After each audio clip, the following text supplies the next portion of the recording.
Hindi kasalanan ng mga magulang na ang ekonomiya natin ay kinakailangang mayroong magkahiwa-hiwalay para kumita at mabuhay at mapag-aral ang mga anak. Pero mga anak, hindi kasalanan ng mga magulang nyo na wala sila sa inyong presence.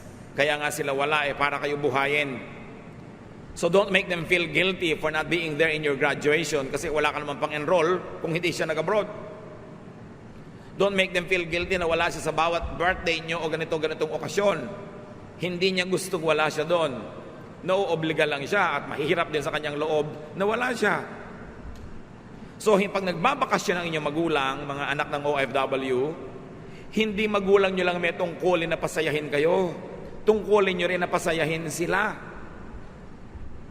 Dahil bawat hotdog, bawat tosino, bawat kanin, bawat ice cream, bawat lollipop na inilalagay nyo sa inyong sikmura ay galing sa pagpapagod na inyong magulang.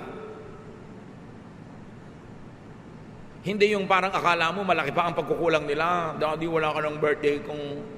O sige, sama-sama tayo sa birthday mo. Huwag kang kumain. Huwag kang mag-aral. Akala naman ng mga pamilya nasa magulang na lang lagi yung burden Samantalang yung tatay nyo, nag-iisa abroad, siya ang naglalaba, siya ang namamalansya, siya ang nagluluto, siya ang kakain, siya maghuhugas ng plato.